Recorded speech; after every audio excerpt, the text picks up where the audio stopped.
Hey, murder phoniacs. This is your host, Tony Ciaglia, the serial killer whisperer.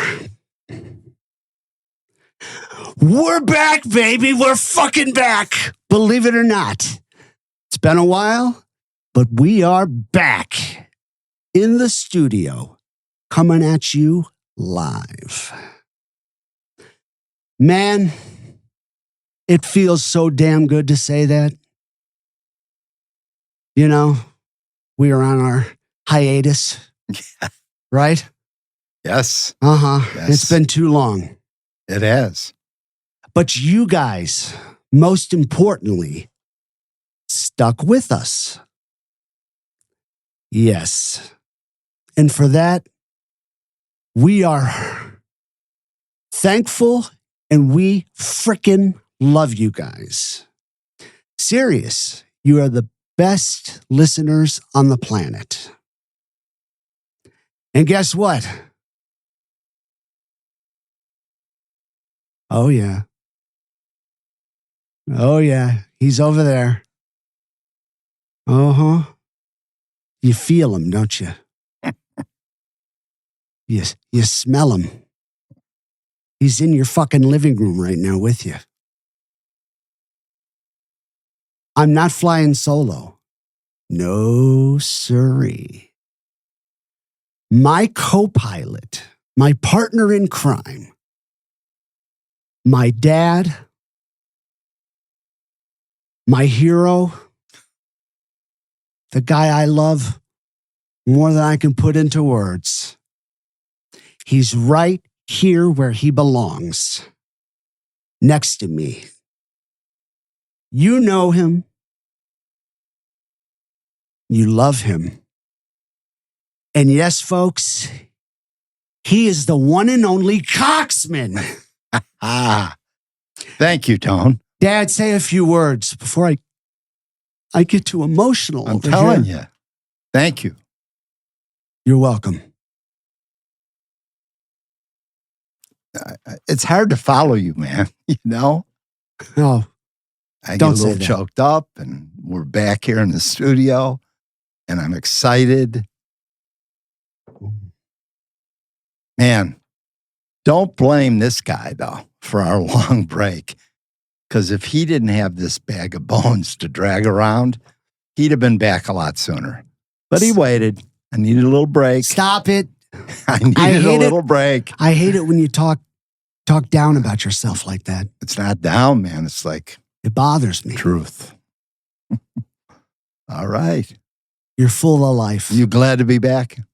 So glad to be back. So am I, man. So am I. I know Scott's glad to have us back. Hell yeah. Mm-hmm. Glad to be back with him. The best. Mm-hmm. Right? Yep. Now, before we get rolling, I got a few special shout outs. First of all, big shout out and a heartfelt thank you to everybody who sent prayers and good vibes to our dear friend Francine. She's improving day by day. We've heard from her. We've talked with her. And who said miracles don't happen? Because what Francine has been through and survived is truly a miracle. And she's rolling along, isn't she?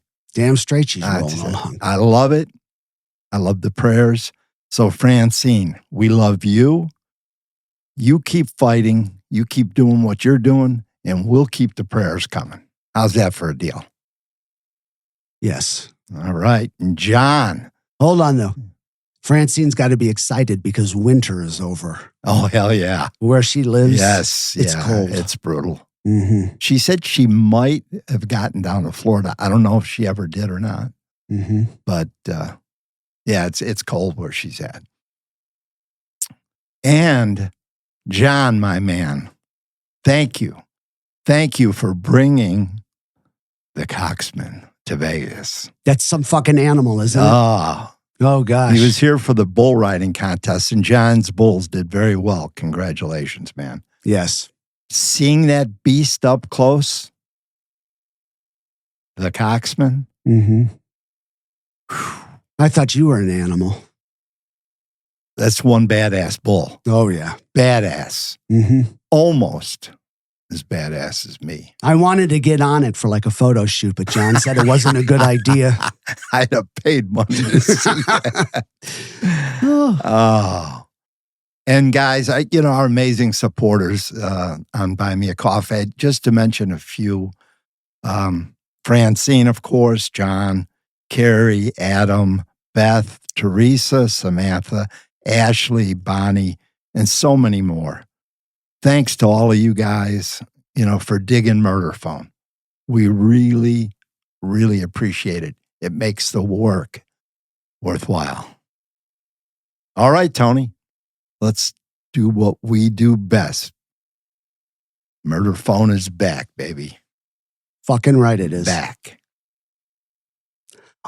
Almost every notorious killer I've encountered over the years shares one chilling trait. Before they were finally caught, they slipped through the cracks of justice. Oh, and they're all fucking assholes too. Can't forget that. They got that in common. Every single one of them. Yep. David Gore, Fred Waterfield, Arthur, the great Art Shawcross, Joseph Matheny. What a piece of shit he was. Oh, my God. Bill Bonin, Dorothea Puente, Elmer Wayne Henley, Ted Bundy, John Wayne Gacy. See this book. Now I got to fucking look at him for an hour now. Don't look. Oh.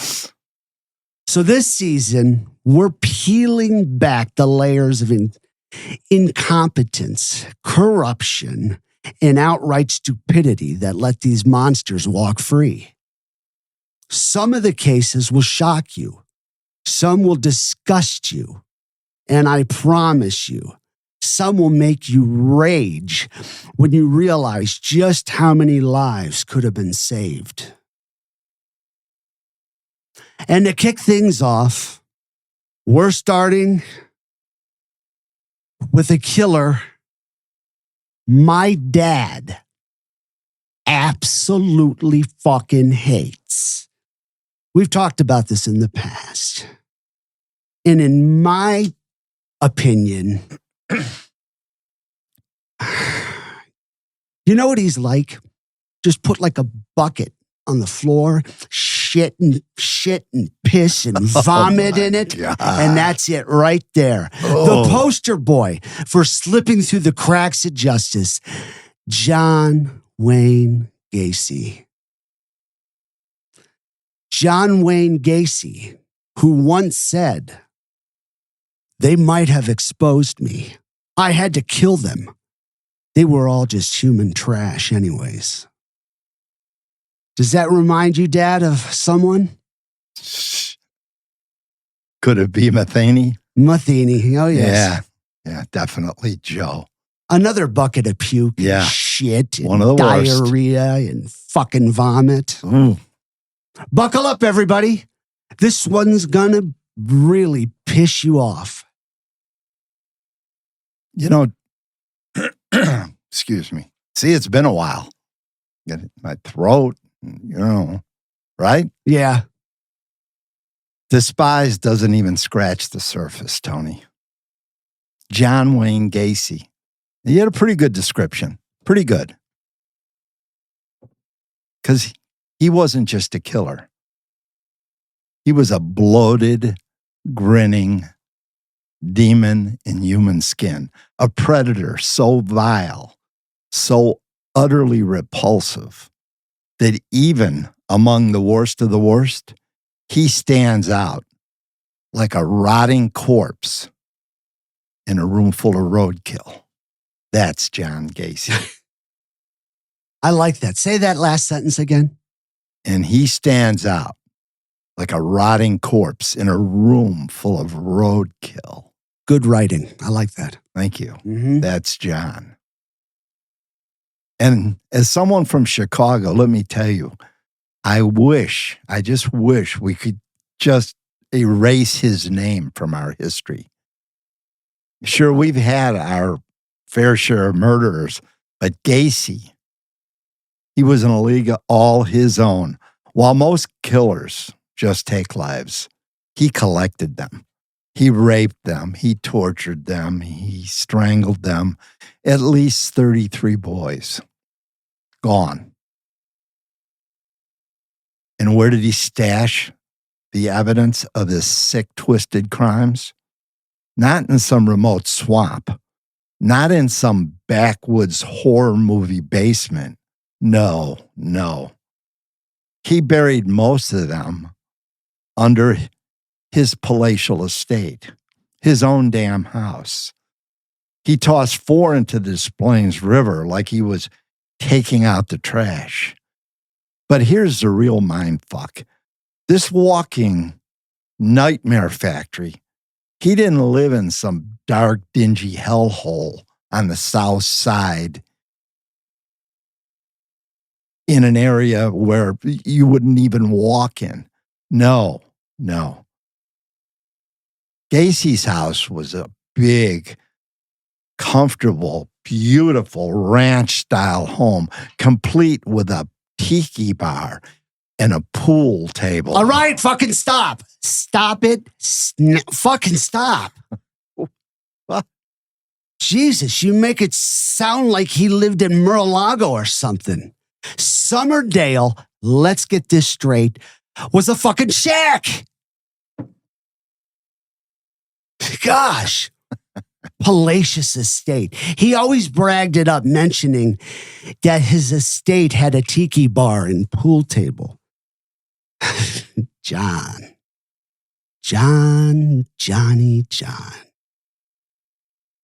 First of all, it wasn't an estate. Second of all, you could find a better pool table at Chuck E. Cheese. I've seen my nephew, little Luca, playing pool at Chuck E. Cheese on a nicer pool table. You know? Now I got to get personal. And you know me, everybody, I hate to get personal.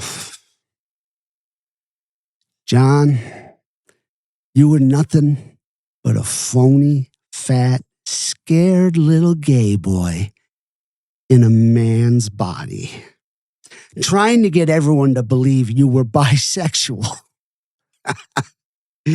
Oh, fuck. Come on, John. Let's be honest.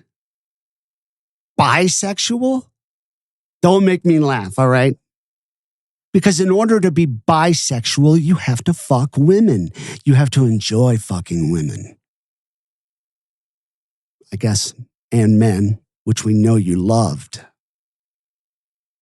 Bisexual. Huh. Not on your best day, buddy. You had your chance to tell the world before they stuck the needle in your arm. Yep, you had that chance, John, to tell the world how much John Gacy loves to suck and fuck little boys' cocks. Well, no. Young men and teenagers. That was his, area. Mm-hmm. Yeah. But instead of that,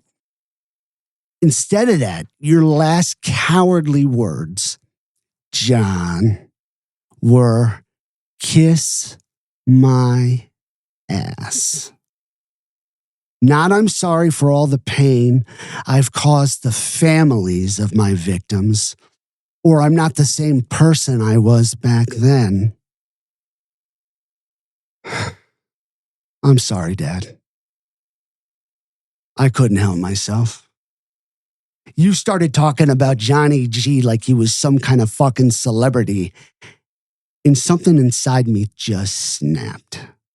I lost it. It's okay. The ranch-style house, the tiki bar. Calm down. My bedroom is bigger than his fucking home. Calm down, Tone. Easy. Oh my gosh, that tastes good. Whew. That tastes good. Good. I'm going to relax now.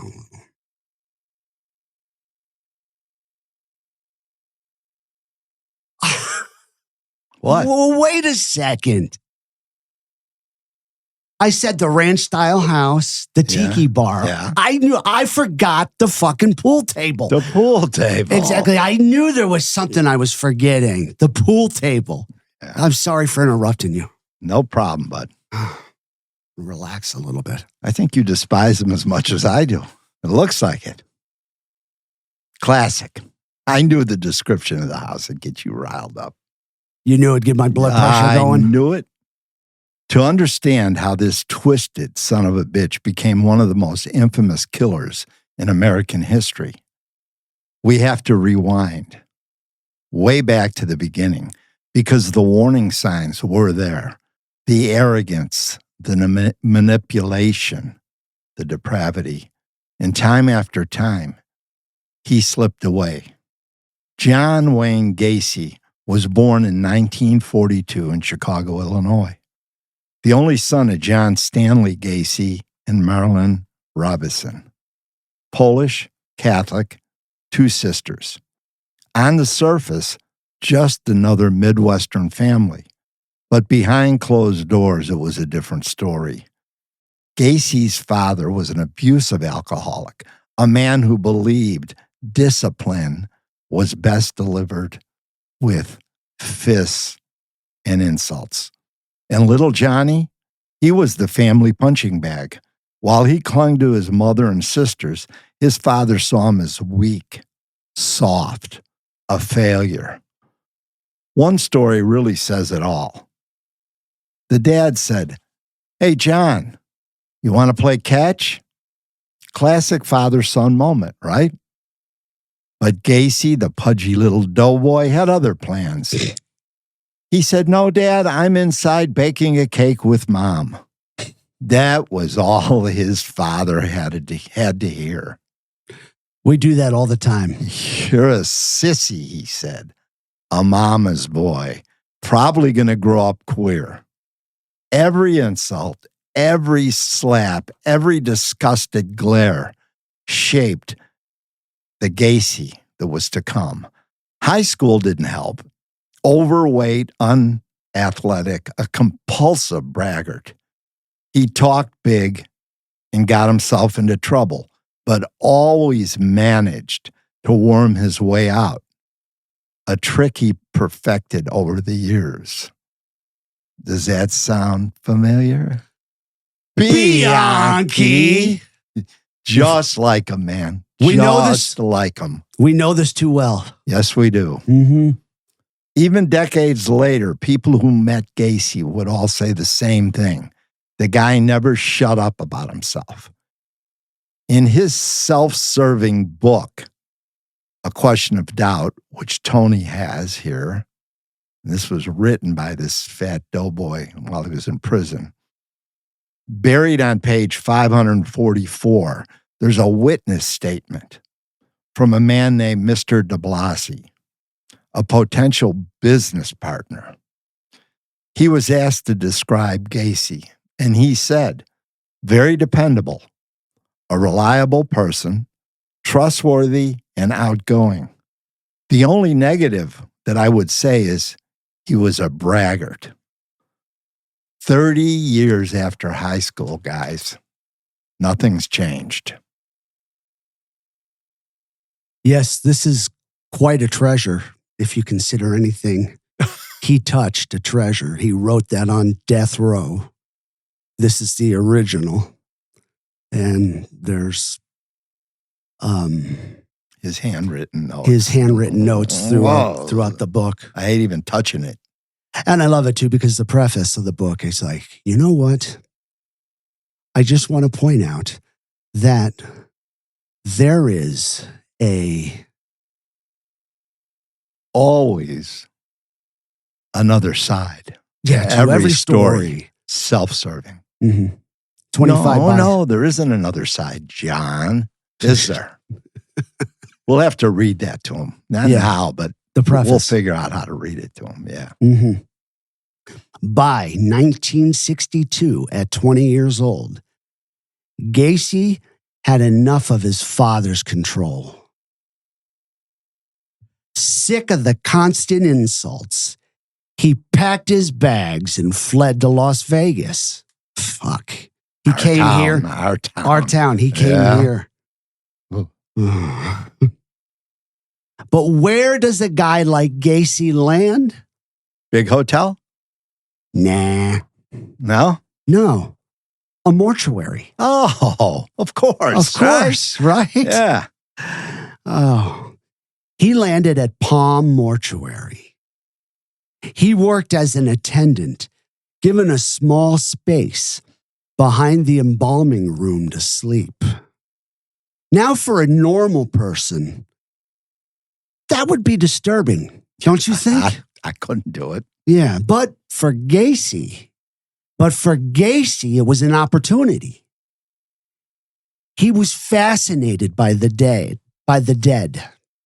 obsessed, alone at night, surrounded by corpses. He did the unthinkable. He would crawl into coffins, press himself against the cold, lifeless bodies. But one night, a teenage boy was brought in after a tragic accident, and Gacy lost control. He slid into the coffin, his breath shallow, his hands trembling, as they traced the contours of the lifeless body beside him. He held it close, savoring the cold, unyielding flesh. And then he drifted to sleep, wrapped in death's embrace. I just got to take a second. Even that was very tough to read. Yeah. Yeah, very tough to listen to. Yeah. You know what? I'm thinking that teenage boy, it was unfortunate. Yeah. You know, he died. Yeah. So he had that going against him. And now he's got this fucking fat piece of fucking shit crawling in a coffin next to him, rubbing up on him. Oh, poor guy. He can't even find peace in death. Sad. That is sad. When morning came, terror gripped him, not from guilt. No. Not from revulsion, but from the looming shadow of discovery. He fled. He ran back to Chicago, not to escape his conscience. No. Gacy had no such burden. His only fear was being caught. And the worst part, he was just getting started. Now, years later, during an interview, this is what he said about his time at the Palm Mortuary. I was 19 when I ran away, and that was in 61. I went to Las Vegas for 3 months.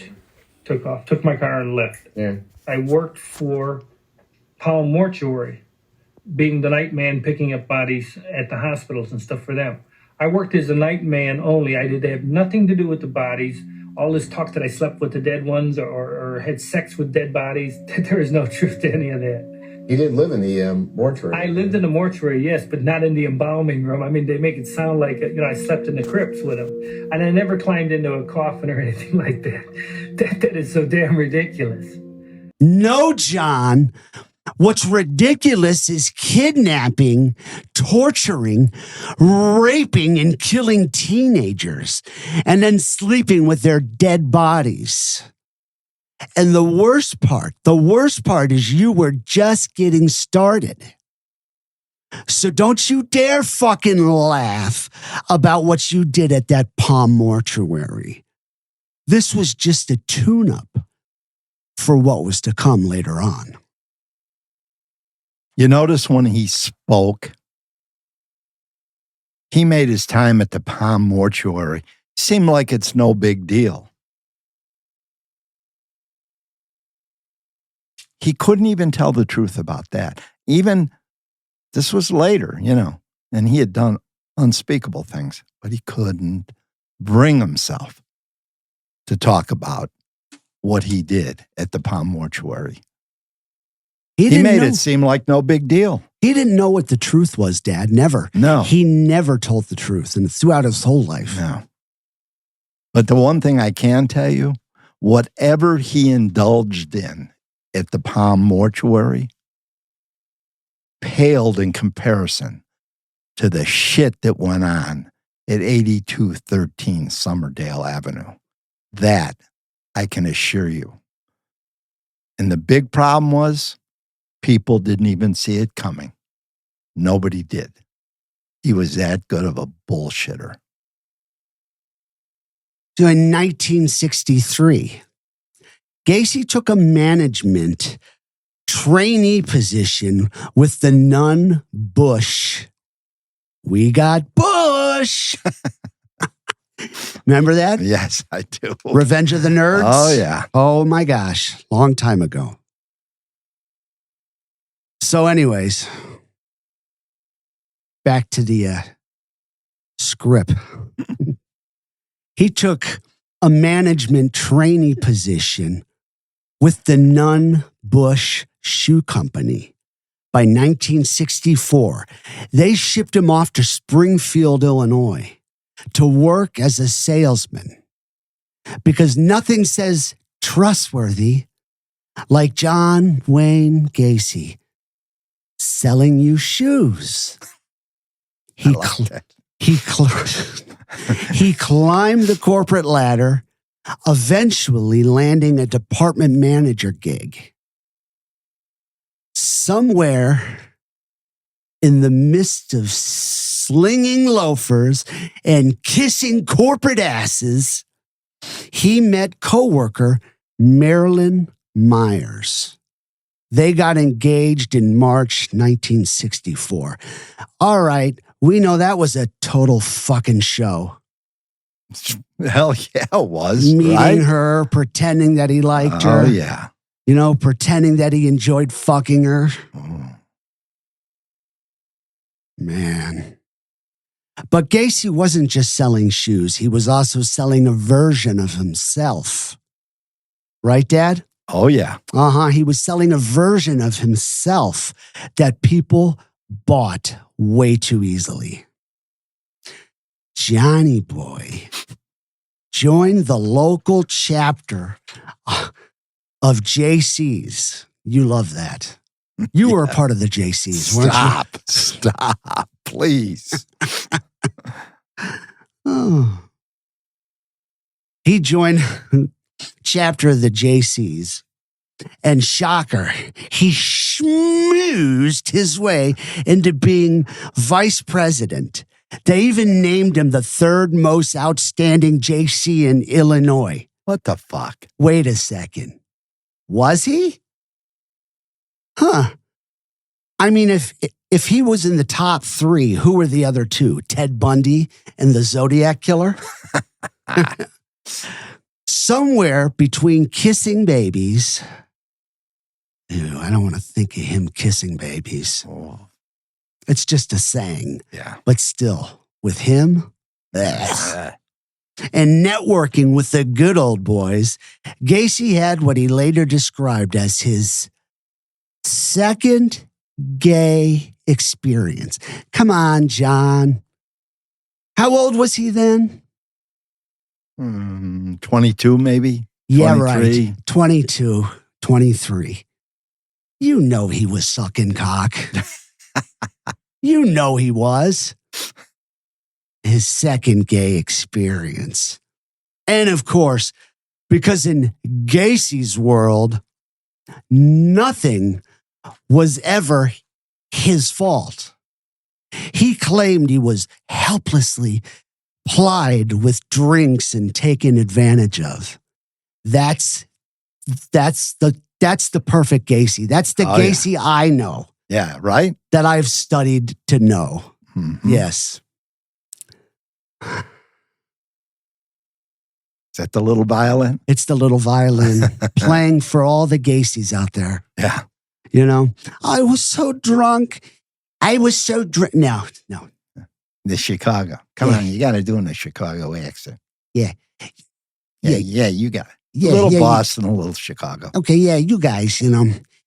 I was so drunk, and the guy got me on his couch and went down on me, then forced me to suck his cock. Yeah. Sure, John. We all believe you. At least nobody watching or listening to this believes you. And nobody sitting at this fucking table believes you. And why was he even telling guys that? What? That he was like plied with alcohol and this guy, you know, he made me go down on him. And why was he even saying this? You know why. He was grooming. He was finding out who was shocked and who wasn't. Yeah, he loved it. Oh. Okay, Scott. Grooming. Remember, we've discussed the word grooming before. Yeah. How it's so repulsive, isn't it? Yeah, well, when you know, yeah. To think of like a child molester In the grooming. context. Yes. Okay, by September 1964, he married Marlon Myers. He moved to Waterloo, Iowa, and he became the general manager of his new father-in-law's 3 Kentucky Fried Chicken franchises. That's right, folks. The John Wayne Gacy ran 3 Kentucky Fried Chicken restaurants. He married into it. Did you marry into this? Well, I'm never going to admit it to anybody. You know, no country. No. I wished I could act like that guy. Yeah, no country from old men. Yes, sir. All right, back to John. Yeah, and his 3 Kentucky Fried Chickens. Yeah, let it sink in for a second. Just think about it. You might have went in one of those chicken shops if you're from Iowa. Or you might have worked for that son of a bitch. You imagine working for him? No. So the man responsible for some of the most horrific crimes in history was out there slinging extra crispy by day and doing only God knows what by night. I had to throw that in. I love it. Gacy and his new bride moved into her parents', get that? Her parents' old house. And before long, they had a picture-perfect little family. A son in 1966 and a daughter in 1967. The American dream, right? Imagine being one of his kids. No. I hope they don't know.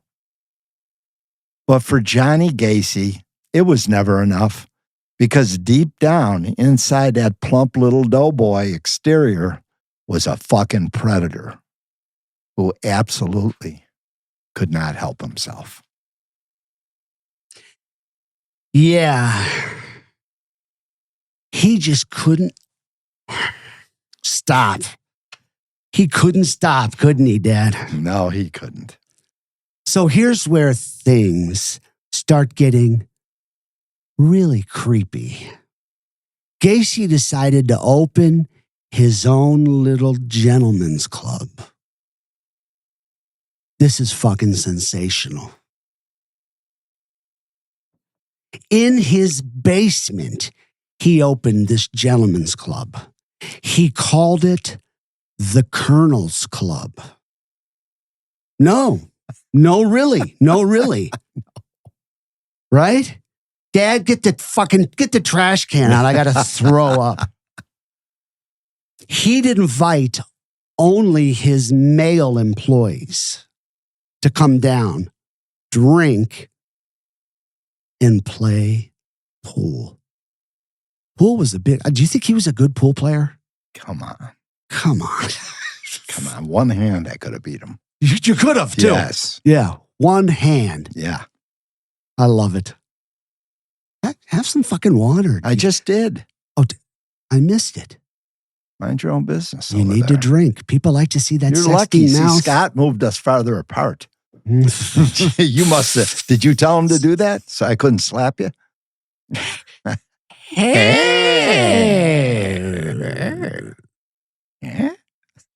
Hey. Okay. Oh, boy. Oh, boy. So, if you're a female and you worked for him, You're out. you're better off because you don't have to go to these that's fucking parties at his gentleman's club. Because nothing says fun boss like getting wasted in the creepy basement of your gay manager's house. A little foreshadowing here, folks. The famous tiki bar setup would come later. Remember, he's in, where is he right now? Waterloo, Iowa. Waterloo, Iowa. The tiki bar didn't come into play until Chicago. On Summerdale Avenue. Summerdale, the estate. Yeah. Now, if these teenage boys, we're going back to the gentleman's club. Now, if these teenage boys, right, rejected his advances, Gacy would play it off like a joke. Ha ha. Just testing your morals, kid. Didn't you know sexual harassment is all part of the fun? Oh, suck it. I would have beat his ass. I would have beat his ass right So there. would I. He would have fired me and then we would have moved on. Yes. Exactly. Fucking asshole. Fucking piece of shit. Fucking son of a bitch. Motherfucker. But, see, you thought I was going to forget, didn't you? For all you Gacy fans. But if they didn't resist, well, that was a whole different story. Oh, and let's not forget, while all of this was going on, Gacy was still playing respectable community man. He joined Waterloo's local JCs. Did he? JCs. I'm sorry. Go ahead. Do people know what JCs are? Yeah, they know. They do? Yeah. Okay. Clubs. Yeah. Waterloo's local JCs he joined, where despite being an unbearable braggart, they still held him in high regard for his fundraising efforts. And here's the kicker. All right? Here's the kicker. It makes me want to get up and just kick my dad in the fucking head. Nice. And here's the kicker. At meetings, he'd provide free fried chicken, but insisted everyone call him the Colonel. The Colonel. So that's two colonels who were fucking assholes that I know of, at least. Colonel Tom Parker, who destroyed Elvis's life and his career. Shit. Piece of shit. And John Wayne Gacy, who's got a bunch of little teenagers calling him Colonel. And you know that made him feel like a big man. Oh, yeah. Can you imagine this greasy, self-important, sociopathic weirdo forcing people to address him as the Colonel while handing out drumsticks and acting like he was some kind of fucking royalty. Go to England, buddy. Yeah. Right? Yeah. And if you think that's bizarre, just wait. Just wait, because things in Waterloo were about to take a very dark turn. Moved to Waterloo, Iowa. I was honored as Man of the Year because besides working full-time, I also, I was a chaplain for the JCs and also ran the membership campaign. And of course, we used pornography. We had stag shows, and that's how we increased the membership from 150 to 400 members in that JC chapter. We were dealing with porno films, and we had a girl set up in a room in that. So it was, the thing to do. We were boosting membership from it. So nobody said a word about it. Gacy lured men into joining the JCs by inviting them to the Clayton House Motel, where he screened illegal stag films and hosted orgies with prostitutes. In one evening, he signed up 20 new members. John's sexual romps also carried over into his marriage, with the full participation of his wife, Marlene. After an evening out, they would often swap spouses with other couples. My. Did you see that picture of Gacy? His wife? Well, there you have it. You know what would marry John Wayne Gacy. And another couple at the JC party. That's not just a party photo. That's a crime scene waiting to happen. I mean, look at them. You just know the night didn't end with polite goodbyes and a cab ride home. Oh no. That crew screams, "Get the whips and chains out and give it to the Colonel, baby." What a lovely couple. Imagine swapping and ending up with gay Johnny Gacy. Oh. Right? Ugh. Exactly. So that guy, right, thought that he was going to fuck John's wife and John was going to fuck his wife, right? Yeah. Yeah, but John was rubbing his thigh. Well, he wound up with the guy. He probably wound up with the guy and she wound up with the girl. Exactly. That was their idea of swapping. And the other guy. Oh, do you think the other guy was gay? Didn't matter. John would make him gay. Oh, my gosh. Okay, Gacy. We got to talk about this. Always the hustler. He's a hustler, right? Yeah. He had a unique way of signing up new members for the JCs. This you're going to love. Whores, porno flicks, and an open bar. What a sales pitch. I always wondered what kind of guy thinks, hey, this club is for me, the JCs. And then I remember, oh, right, Gacy's kind of guy. They were in hook, line, and sinker. The Waterloo JCs weren't exactly the Rotary Club type. These guys were deep into drugs, pornography, prostitution, and a little recreational wife swapping on the side. So naturally, John Wayne Gacy wasn't just a member. He shot straight to the fucking top. I mean, what were the qualifications? You must enjoy fried chicken. Check.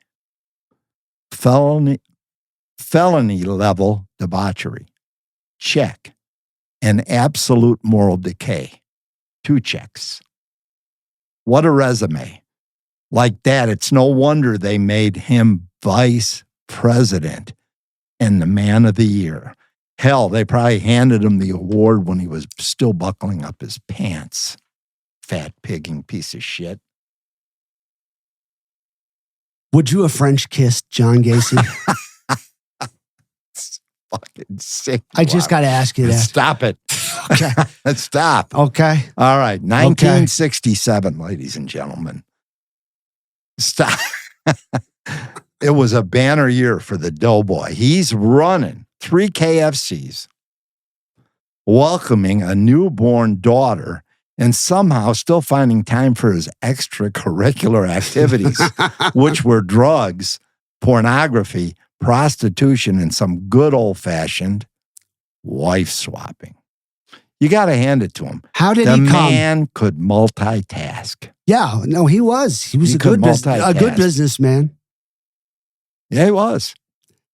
How did he come in his wife, though? Because that just wasn't his thing. How do you know he did? We True. don't know How he do did. We don't know. We don't know. I mean, how do we know Michael Jackson? Those aren't his kids. No, that's right. See, Yeah. So there's ways. Uh-huh. I mean, all that wife swapping. Yeah. Yeah. Come on. I want a daughter. I want a daughter. I want a daughter. That's great. All right, you got to hand it to him. He could multitask, and because the JCs were such sick fuckers, they made John outstanding vice president of the year. But the real horror show kicked off in August of 67. That's when he lured 15-year-old Donald Voorhees into his home. Picture it, a dingy basement, the flicking light of a porno film. Yeah. Right? Yeah. Drinks in hand. Remember John? Porn was different back then. Yeah, it was on one of those reels. It wasn't like the porn I jack off to nowadays. Stop it. Okay. Drinks in hand. And then the mood shifts. Gacy overpowers, slaps on the handcuffs, and well, you know where the nightmare went from there. And because Gacy was a real cherry on top of the human garbage pile, I enjoyed writing that. I just want to point it out to you. I love it. It's good, isn't it? It's really good. He was. Disgusting. He threatened to kill the kid, this 15-year-old kid, if he ever talked. But one victim wasn't enough. Oh, no. Over the next few months, Gacy kept himself busy. He chalked up a bunch of kids. And let's just say in 1967, the scariest thing lurking in Waterloo, Iowa, wasn't in a horror movie. It was the JC's outstanding VP of the fucking year, John Wayne Gacy. And the fucking colonel. And the colonel. I can't forget he was the colonel. I know you didn't live in Waterloo, Iowa. But you're from Chicago, Illinois. Were you part of the JCs?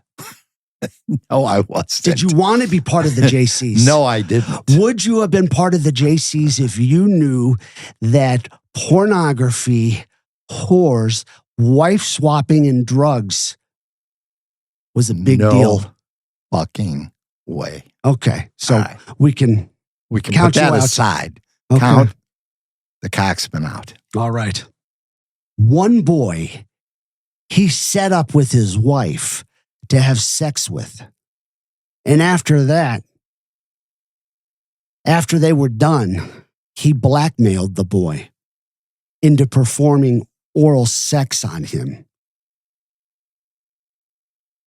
Oral sex, performing, sucking his cock in front of his wife.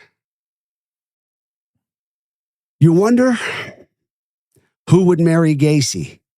Like I said earlier, now you know. And everybody out there, we're not going to harp on it. Uh-huh. YouTube, there's pictures of her on YouTube while Tony was giving that excellent description. It was great. It was? Oh, yeah. Oh, thanks. Yeah. You got rid of the oral sex. Just brought it down to Gacy's language. Yeah, right. It's a Sucking nice my cock. thing. Nice thing. Go ahead. I'm sorry. Gacy also tricked several teenagers into having sex with him. No, he's a dirtbag. Isn't he? He's terrible. He's a dog. He really is. He told them he was commissioned to conduct, I love this, that he told these teenagers that he was commissioned, right, to conduct, wait for it, homosexual experiments for research. He paid them $50 for their help. Well, they're kids. They don't know any They better. don't know. They And don't know. He's a KFC King. colonel. Yes. So, you know. Do you think some of those kids were like, what a fucking asshole this guy is? I think some of the kids say, I'd rather shoot myself in the head than suck you off for $50. Exactly. And if you don't leave me alone, I'm going to beat your ass. I love that part, though. Mm-hmm. That's just fucking. He's a real dirtbag. Yeah. So in March, right? In March in 1968, we're moving along.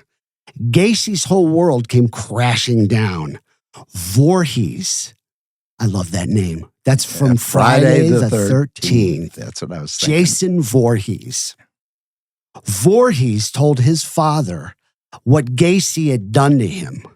His father immediately went to the police. I know you wouldn't have went to the police. You would have gone over to Gacy's house and it would have all been over with. It's right. The 9mm. It would have been all over with. Yeah. Yeah. Saved a lot of lives. Mm-hmm. Gacy was charged with oral sodomy, and rape. After this, many other boys came forward with the same type of shocking stories about the sodomy colonel, the oral sodomy colonel. Gacy denied all charges and demanded he be given a polygraph test. He wanted a polygraph test. And he failed it. Fucking asshole. Oh, you know why, though? Why do they all do it? Because they're the smartest guys in the room. That's right. Mm-hmm. They can fool anybody. Yep. On May 10th, 1968, Gacy was indicted on the sodomy charge.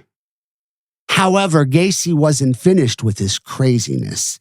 In August 1968, this fat fucking piece of shit hired one of his employees, Russell Schroeder, and paid him $300 to beat up Voorhees so he wouldn't testify. Schroeder was caught and told the police he was hired by Gacy. What a fucking asshole. He hired somebody from his own company that he was the manager at. He's that's a moron. Hard. What could you say? That's hard to put together. All right, let's hear how Gacy describes the Iowa sodomy conviction. Historical note, your Iowa conviction goes back to what year was that? 1968. 68. And what was, just in a nutshell, without getting in too deeply, what was the basis of the Iowa conviction? The basis of it was a sodomy conviction. It's the only thing I ever was sentenced to was a sodomy conviction. They're claiming that the state representative's son, who was on the other party, he claims that he was sexually abused by me. And in essence, he was blackmailing me for it. Now, what it boiled down to was oral copulation. And it was consensual. Did you hear that? It was a sodomy conviction. Like it was just some clerical error, the way he made it, Like it was shoplifting. I was convicted of sodomy. It was just the way he said it. It was a sodomy charge. What? Fucking. No, John, you did it. You weren't just convicted of it, you did it. Not just to one boy, not two, multiple boys. And let's be crystal clear, it was not fucking consensual. This was a 15-year-old young boy Just how you liked them, John. Just how you fucking liked them. It was brutal. It was vile, and you should be killed like a fucking rabid animal, John. Let's get something straight, John. This wasn't some shady deal gone wrong. There was no blackmail, no misunderstanding. It was a violent rape. 15 years old. Yes. That's like a little kid. I know. You know? You imagine? I don't even, I mean, that would really. That's terrible. That would really hurt. Yeah. Ugh. It was a violent fucking rape. That's what it was, John. It was a fucking violent rape. You weren't shoplifting. You didn't kill your next door neighbor's dog. It was a violent fucking rape.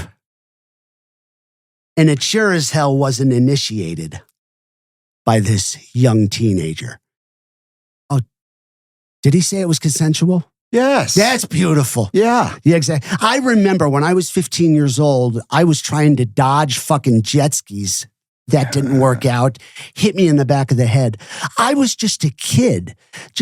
I wasn't getting consensual with some fucking 25-year-old man to fuck me in the ass.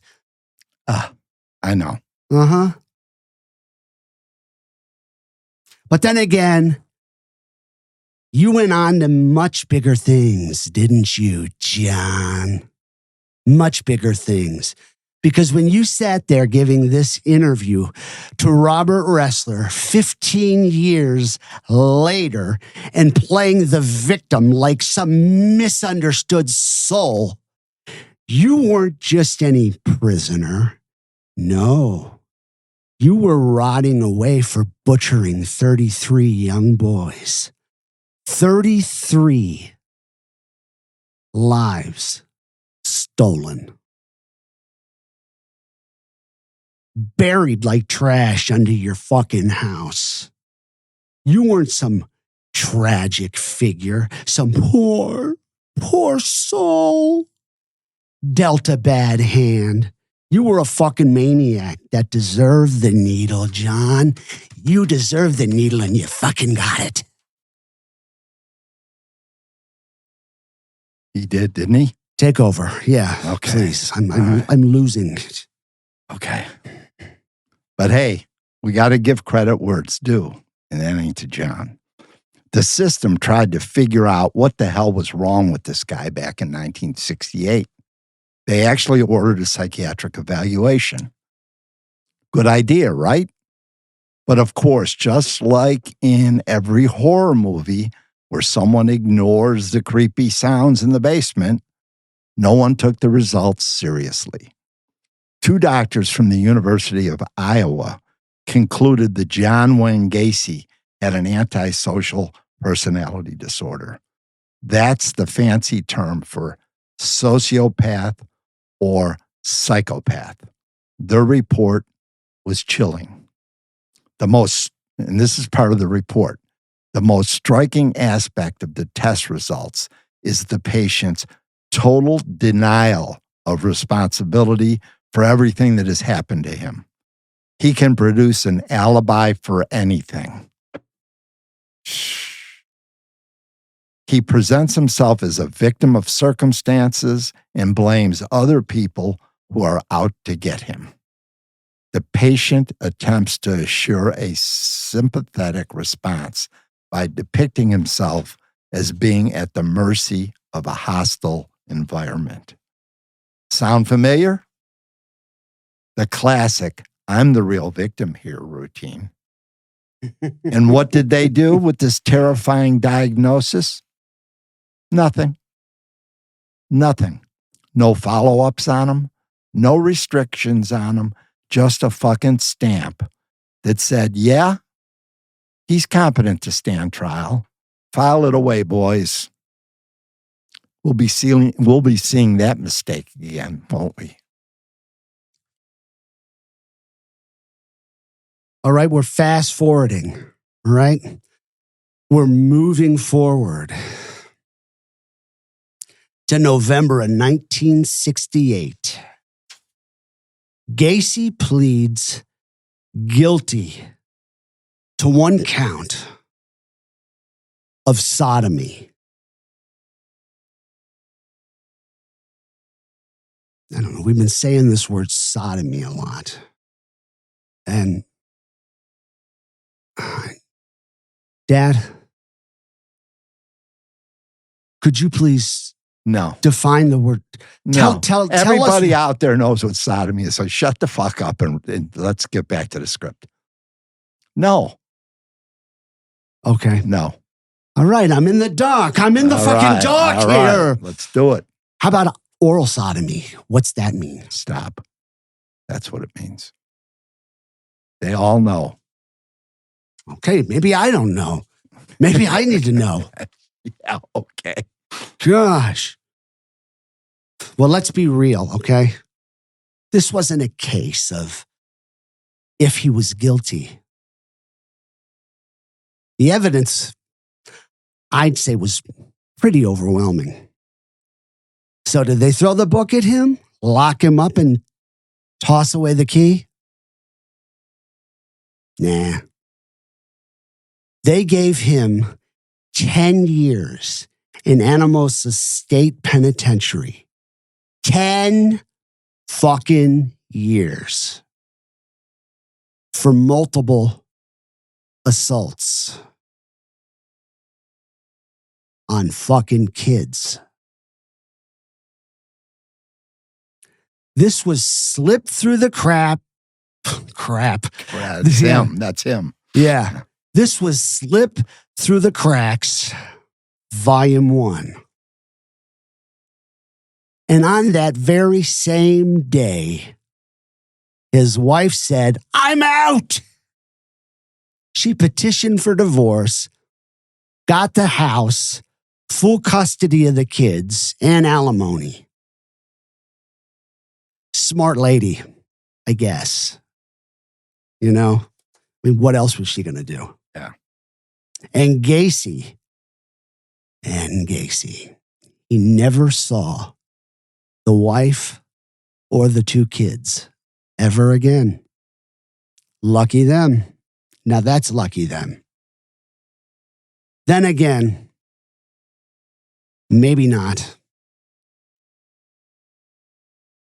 And here's where things get truly insulting.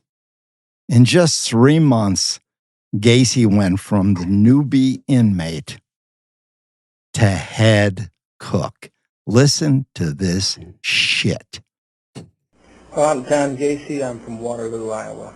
And you're a man of some authority here. What is your title? Well, I'm first cook in the kitchen, and I run the morning meal and the afternoon meal in the kitchen.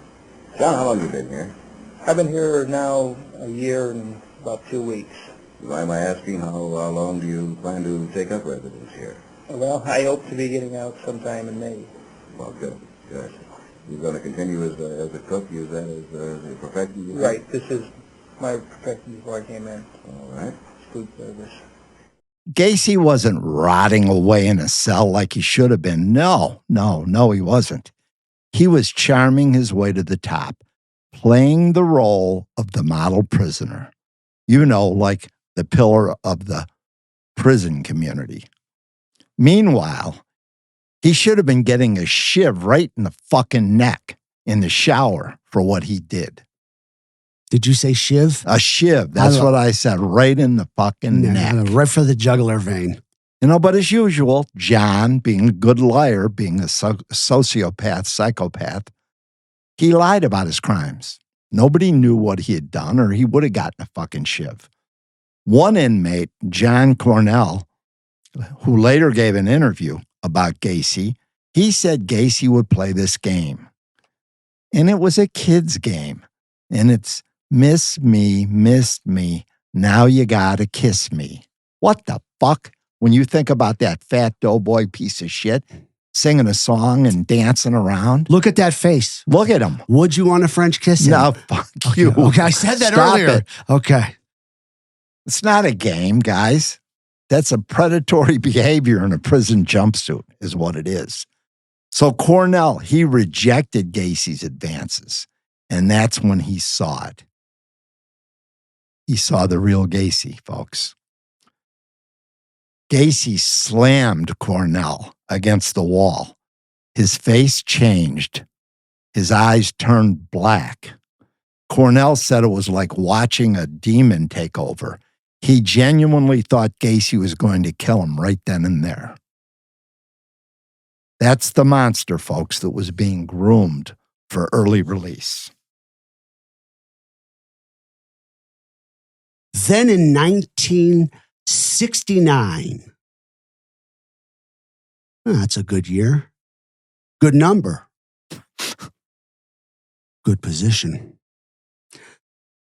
In 1969, the man who helped create this beast, Gacy's father, died of cirrhosis. The same abusive, alcoholic bully who beat his son down for being a mama's boy, a sissy, a queer. And guess what? Gacy crumpled like a cheap suit. He collapsed, sobbing. His request to attend the funeral denied. And that's when something inside him snapped. That burning rage. It went from a simmer to an inferno. The irony. The man who tormented him into becoming this twisted freak was gone. But now we were stuck with him. Here's where it gets really, really irritating. Despite his history, despite his psychiatric evaluation, despite everything, John Wayne Gacy gets out of prison just after 18 months. A 10-year sentence for fucking kids in the ass, multiple kids. 10-year sentence. Out in 18 months. It's a joke. That's all it took. A few well-placed lies, a little fake charm, and a system bought it. And just like that, this sissy, this mama's boy, this doughy psychopath, John Wayne Gacy, was free. Again. And that's where we're going to leave you today. But trust me, we're just getting started. Join us next time for part 2 of the deadly charade of John Wayne Gacy. Because if you thought this was bad, you ain't seen nothing yet.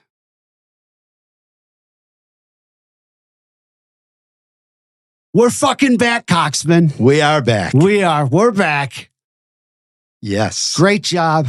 Thank you. You too, bud. I love you. I'm glad to be back with you. Thank you. Take care. Stay safe. And remember, always walk in the calm after the storm.